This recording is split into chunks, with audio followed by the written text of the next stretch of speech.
Hey, Zane. Yes, Jeff. You know what today is? Yeah, I do know what today is. It's Friday. That's right, and that's when we're doing. Second pour. That's right. And today we're going to have A High West.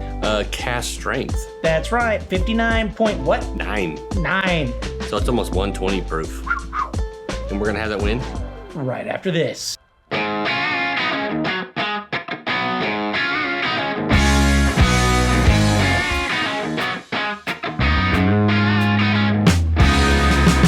Welcome to Second Pour. My name is Jeff. And I'm Zane. And today we're going to review a whiskey because that's what we do on Second Pour. That's right. And today we're going to do High West Cask Strength. That's right. And it's supposed to be kind of a barrel pick. Kind of supposed to be, or is it? It's a barrel pick. There we go. It's a barrel pick. So we're basically going to tell you how great a barrel pick is, and if you should go get this, if you have a barrel pick of this in your area, you should go get it. Or not go get it. Or whatever. It could go either way, right? Yeah, because we don't know.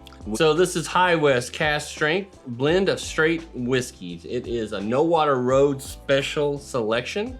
It's batch 24A25. It is 59.8%. Yeah, get that right. 59.8. You messed it up by 0.1%. 0.1%. It is 119.6 proof.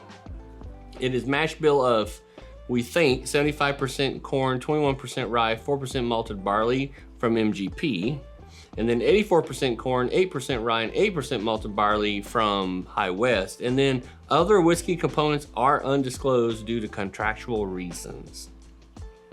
That confuses me. Well, it's because they blend their whiskeys, and they make their whiskey with the blends they buy.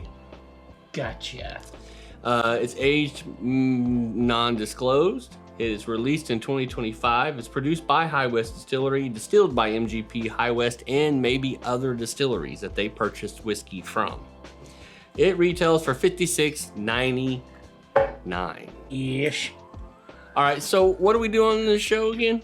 Well, we go through a process for our review. The first thing we do is we smoke the whiskey.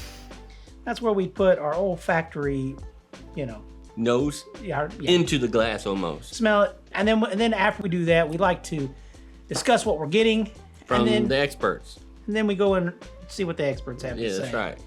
And then we go and see what the distillery has to say after that. You did it again. That's right. Then the next thing we do is we actually do a taste profiling of it. Yep. And again, we express what we taste. And then we go back, see what the distillery says we should be tasting. Yeah, the experts. And then we discuss the finish. And we tell you what we get the finish out of, and then we go back and they say what the finish should be. Yeah, that's right. And this all comes down to this massive, amazing words conclusion. Yes. To where we rate it. And we give it a 5-finger. Yeah, we rate it using the finger method. Yeah, so 1 being. It's 2. It's good. 3. Yeah, it's real good. 4. Oh boy. 5 is. Give it to me. That's. Yeah. So the first thing we need to do then is. We need to snort. Let's snort.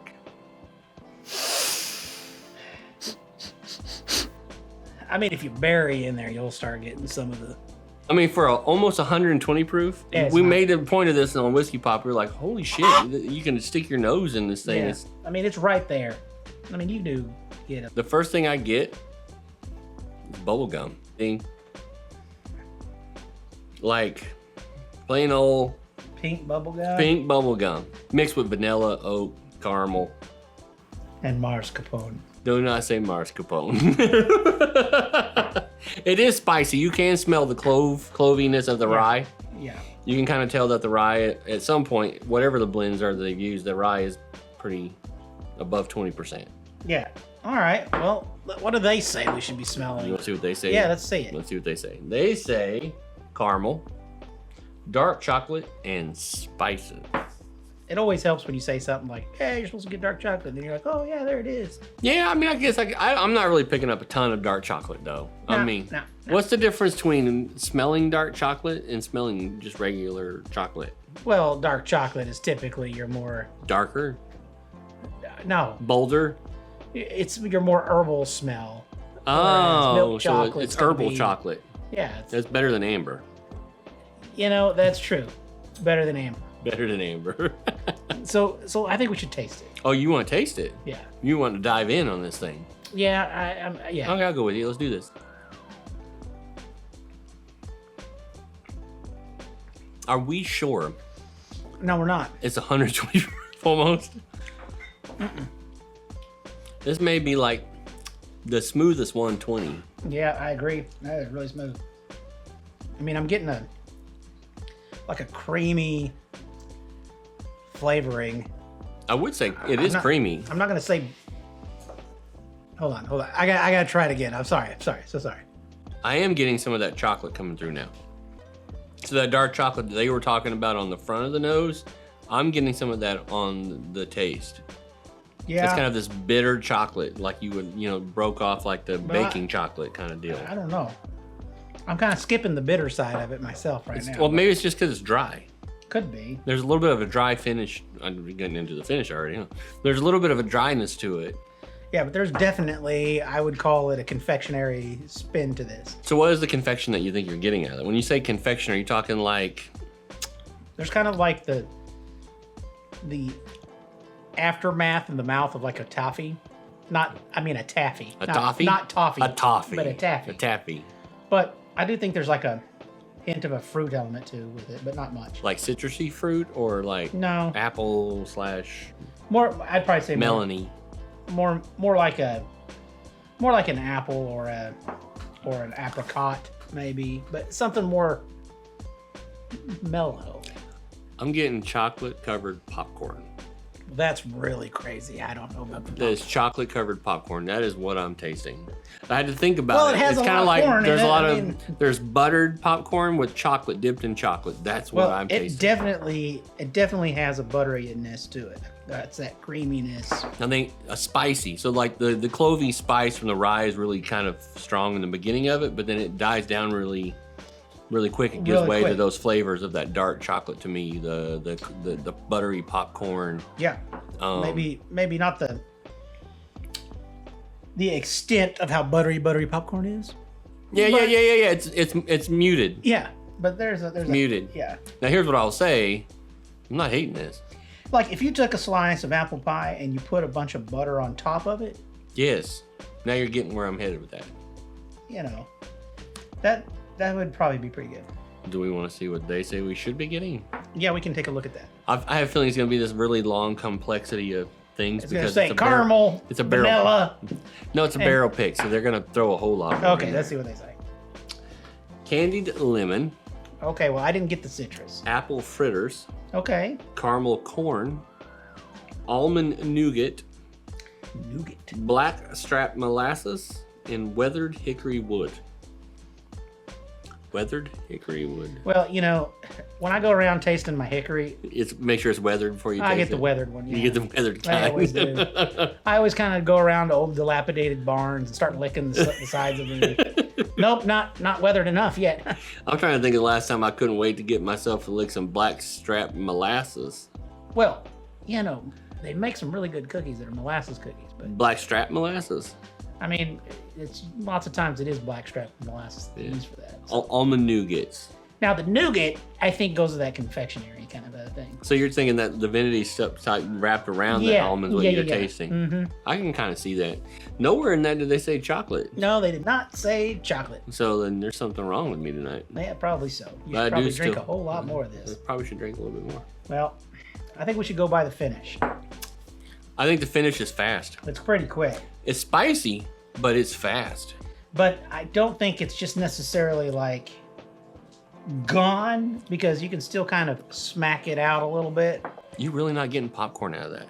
Not so much. I mean, I get more of a buttery confectionery. like buttered popcorn, but just throwing that chocolate on it, man. I mean, I get that. Now, I can say now that I've heard the caramel corn, I'm getting more of that toffee corn, maybe not the chocolate part, but I still am getting that chocolate, buttery corn. If you licked a piece of popcorn. I mean, it's more like if you could taste nostalgia, this is what it tastes like. This is what whiskey's supposed to taste like. Yeah.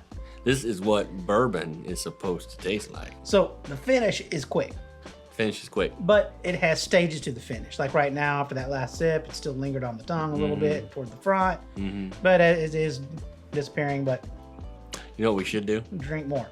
Do you know what I happen to have right now with us? I don't know what. Oh, actually, I did know you had that. Yes, I did. I have a High West, the regular bourbon. It's just a blend of straight bourbon whiskeys. It's 46% ABV. Yes. Okay. It has never been opened. Well, till now. And I think we should maybe do a little bitty comparison. I think that'll work. It'll help us decide what we're going to review this with. Are we going to talk about what they said the finish is first, though? Do you want to see what the finish is? Yeah, let's see what they say. Peach nectar, strawberry jam, and sweet cherry tobacco. Well, damn, that sounds a lot better than I was putting something to it. Yeah, I know you weren't giving anything to that. I mean, are you getting that peach nectar? No, but it definitely has... Some strawberry jam? No. Some pump up the jam? Bump it up. Or how about the sweet cherry tobacco? I mean, nah. Nah? No, I still think it's almost, the finish is almost the same notes as like what the flavor palette is completely. All right, we say we could do a little comparison. So let's compare this High West bourbon, a blend of straight bourbon whiskeys. It's a 46% 92 proof, right? Against this one 19.6, and we need some glasses. All right, so let's compare this, the High West with this High West, right? Let's do it. Thank you. Yeah, you're welcome.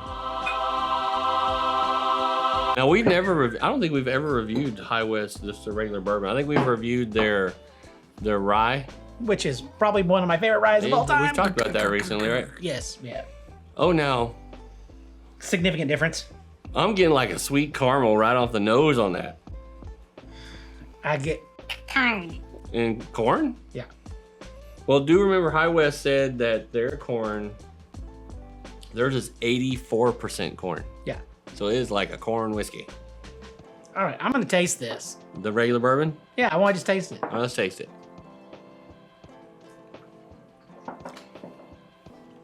Man, I thought that was smooth. That's like water. I was going to say water. That's like water compared to that. Dang. That's pretty damn good, though. I'm impressed. I'm impressed, High West. Hang on, man. Let's go back. I want to do it one more time. Sorry. This is the regular. Mm-hmm. So the corn is definitely in there in that, but it's a really nice little tasty little sweet corn. Really tasty, actually. I don't drink a lot of High West other than the rye that we've reviewed a few times. Let's put it that way. That don't suck. So let's go back to this one for a minute. Oh yeah. That cask strength is just like takes what doesn't suck and then takes it to a new level of no suckage there. All right, let's rate this. So we rate that again on a 5-finger review, 5 being the woo and the 1 being the you know. Yes, we know.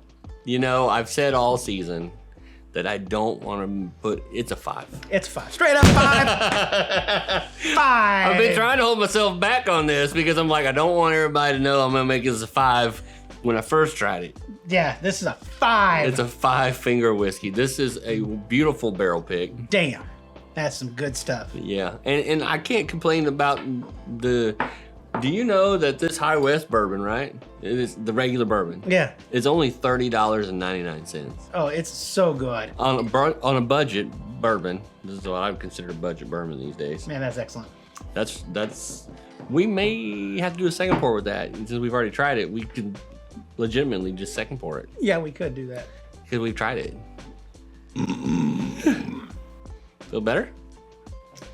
Muy macho. So what about you? Have you had a barrel pick from High West? The cask strength is what we're looking at. We understand that every cask strength is a little different, but here's what I did when I did my research. Yes, the store we bought it from here in our town had it, but also when I looked online, this batch was done for a couple of other stores outside of the state. So it could be common that a batch that you get could be in different couple of places and not just at home. So you might still be able to get your hands on this, even though you may not live here with us. You might have another state over that you might be able to get it from. But if you've had the cask strength, the High West of any barrel pick, let us know in the comments down below. And then we'd really be interested. Yeah, see what you think about it. Done a comparison with your barrel pick with the bourbon that anybody can probably get, as long as they can get High West. Yeah, exactly right. I'm not hating either one of those. No, not at all. And in the meantime, please be sure to like, share, and subscribe. And don't forget, ding Zane's dong. Oh, please do, because that's how I tell you that we've got new content waiting just for you. But in the meantime, we're gonna finish this whiskey. And dream big dreams. Yeah, so cheers. Cheers.